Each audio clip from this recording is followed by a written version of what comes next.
Hello everyone and welcome. In this video I'll be sharing my thoughts on the latest episode of The Walking Dead, The Obliged. As always with these videos I won't be holding back on any spoilers, so please do keep that in mind. Once again I apologise for this video being late. As you might know, I have recently moved house and up until now I haven't had the internet.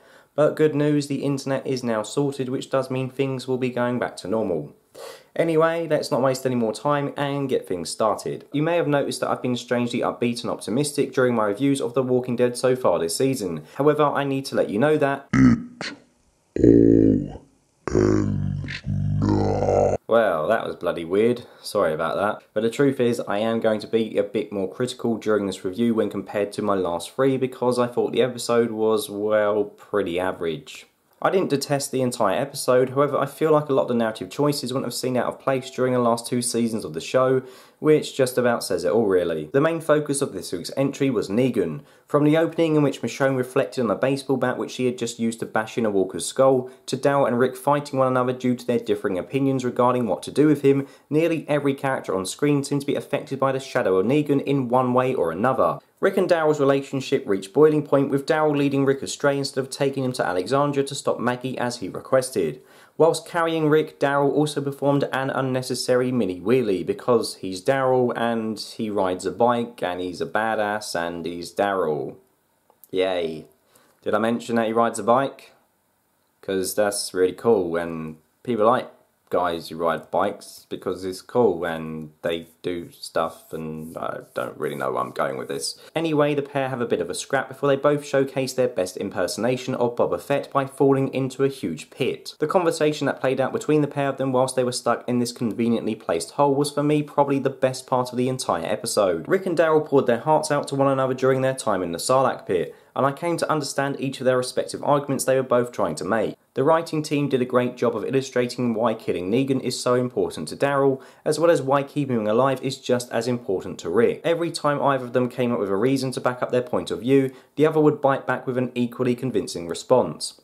It kind of felt like an argument you would see between a married couple, as even though there was a lot of anger on display, you could tell that deep down they cared for one another, and that the argument was emotionally exhausting for the pair of them. I truly felt for Rick when he nearly broke down after learning that Oceanside were responsible for killing the Saviours, with Daryl knowing all along. Rick was desperately trying his best to hold everything together, but the stress was clearly getting to him, and Andrew Lincoln put in another fantastic performance, which just goes to show how much his acting prowess will be missed. And whilst I did enjoy Rick and Daryl's conversation, I can't really say the same for the sequence of the pair struggling to climb out of the pit as walkers poured into it from above. Yeah, visually it looks pretty cool, but to be honest I just switched off because I wasn't really emotionally invested in the scene at all. Prior to the start of this season, Daryl was confirmed as the show's new protagonist, and we all know that Rick is leaving next week. So I didn't really see either of them getting bit in a pit with 15 minutes of the episode left. However, I will say though that as corny as it was, the moment when Rick put his hand out to Daryl and said "grab it brother" did get to me, and I'm glad the pair of them kissed and made up after they both managed to escape.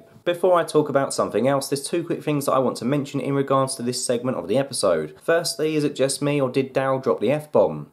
It sounded like he said something when talking to Rick, but then he hit something as he was saying it. Maybe the show purposely made it sound distorted so they could include it, I don't know.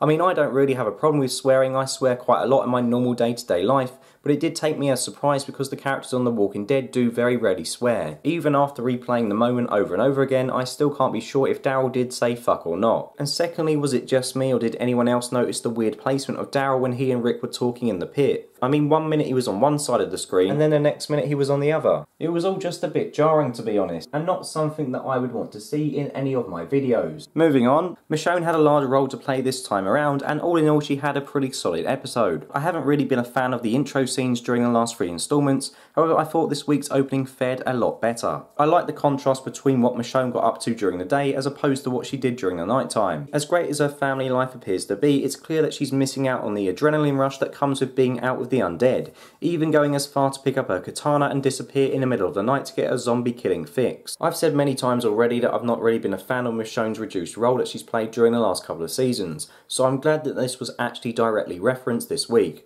with Michonne not being keen on playing the role of domestic goddess entirely either. The opening kind of reminded me of the ending of the film The Hurt Locker.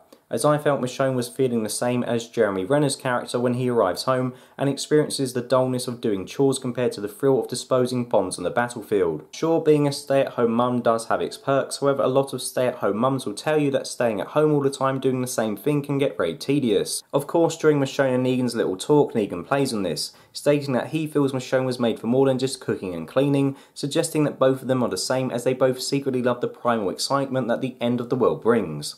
Sadly though, I didn't find this chat to be as poignant as Daryl's and Rick's. It might be cold of me, but I didn't feel for Negan when he brought up the fact that his wife died from cancer, because at the end of the day he's still an arsehole. And in fact I was actually baffled when he said that him and his wife would have loved to have had a kid like Carl, because let's not forget, this guy was only prevented from caving Carl's head in with a baseball bat by the appearance of a bloody tiger. Despite The Walking Dead's best efforts to try and turn Negan into this sympathetic character, it just can't magically undo the bad writing and plot holes that surround his character's past. Also, when he started talking about his bloody bat, Jesus, I just wanted to headbutt the nearest wall like he did in this cell. So far, a lot of the time on The Walking Dead has been spent trying to deal with mature themes such as whether it's right to kill or not. Yet in this episode we have a grown man crying about a pissing baseball bat.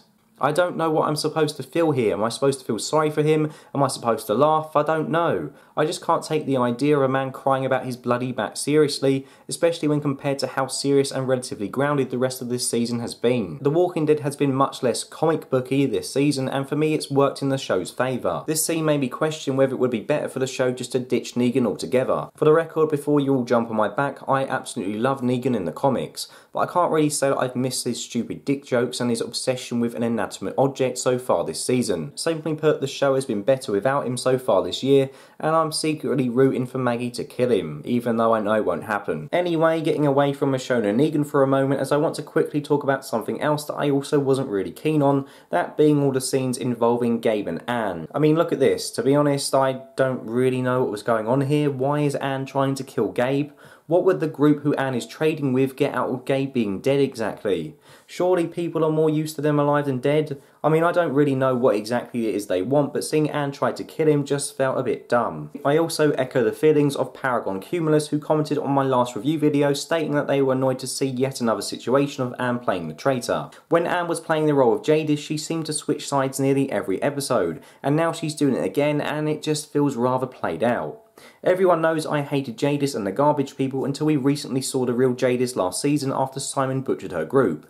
It's frustrating that just when I was starting to like her, she once again does something that makes me not really give a shit about her character. I mean, I understand that she did feel scared and angry because the Saviours called her out as the killer, but it does make sense for them to accuse her based on her history, and I don't really think this is a good enough excuse for her behaviour. Also, we have to remember she wasn't the only person accused, Daryl was as well, and like her, he was also questioned by Rick. I know different people have different ways of dealing with things, and perhaps she was made to feel more like an outcast than Daryl, but at this moment in time I just can't really defend the choices that she's made. Finally, that just leaves the big ending to talk about, in which Officer Friendly finds himself impaled on a slab surrounded by two herds of walkers, and honestly at this moment in time I'm not sure how I feel about this ending.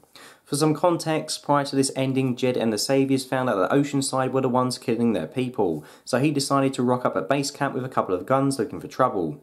After an altercation with Carol, a gunshot goes off, attracting both of the herds that Eugene briefly mentioned at the beginning of the episode. As previously alluded to, this herd heads towards Daryl and Rick whilst they are in the pit, with both managing to escape unscathed. Rick then decides to stay behind to lead the herd away whilst Daryl heads off home. At this point in my notes I actually wrote that this feels like Rick's death, as it was kind of predictable that something would go wrong from this point after. And go wrong it does, as Rick inadvertently leads one herd into another and is thrown off his horse straight onto a spike. Now before I start complaining, I want to state that I do understand why Rick decided to lead the herd away, but I was still a bit baffled by how it all played out. I mean, 5 minutes before the herd arrived, Daryl was having a conversation with Rick in which he said that he would die for him and he would have died for Carl. Now that's really nice, you might think. But when push comes to shove, he just pisses off and leaves Rick to deal with the situation. Yeah, thanks mate, real brotherly of you. I'd die for you, Rick. I would have died for Carl too. Thanks, Daryl. It's good that you got my back. How about you come help me with these walkers? Nah, sorry. Gotta go ride my bike. Laters. I should have left you to die in that pit, you selfish c***. In all fairness, I can't remember Dow's exact reason for leaving, as I did have to watch this episode in a cafe during my lunch break as I had no internet, so I apologise if I'm making this point when the show does in fact give a valid reason for Dow abandoning Rick. Secondly, the major complaint I have with Rick being impaled is like Carl's death before it, the whole thing could have been avoided. I mean, Rick could have just gone back with Dow and regrouped. Yeah, it might have potentially put the communities at risk, but it would have been a much wiser move than trying to lead a herd on his own. Maybe I'm just saying this because it's hard to me to accept that Rick is going to die, but it just feels like this ending has set up an underwhelming death for The Walking Dead's protagonist. I guess you could argue that Rick decided to lead the herd away because he knew that his dream of a civilized network of communities all working together was falling apart at its seams. If the herd was to get to them, then surely that would be the final nail in the coffin for Rick's utopia. And that is fair enough, but I just can't help but think it was a reckless decision from a man who really should have known better. But then again, Rick has always been reckless since the show began, so I shouldn't really be that surprised. With Rick bleeding out on a slab, I am slightly worried that next week's episode is going to be similar to the episode when Cole died.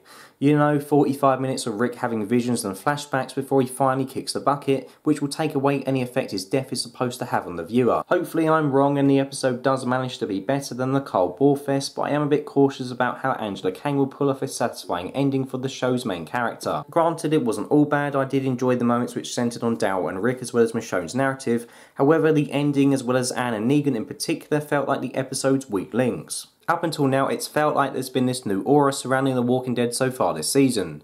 The writing and the dialogue has been much improved, and the decision to turn the focus away from the more gimmicky characters and back onto the remaining original cast members has turned out for the best. However, by revisiting Negan and having Anne go back to her old Jadis persona, this installment came off feeling like a step back, in a season that up until now has been moving forward away from all the bullshit that's dragged it down in the past.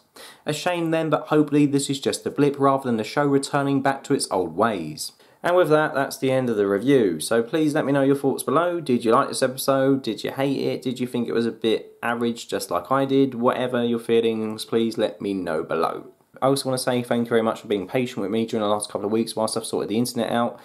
Things are all better now, so the internet is set up and running and things will be going back to normal, so the reviews should be out sort of Monday night, early Tuesday morning in the UK after they've aired, so look forward to that, and hopefully that'll mean I can start sort of doing you know, an extra video a week like I usually do. So yeah, thanks again for being patient, and thank you for watching the reviews, even though, you know, they're nearly a week late. I've still got a decent amount of views, so that's nice. And yeah, I'm going to start talking now because I'm just babbling on. So thanks again everyone, take care, goodbye.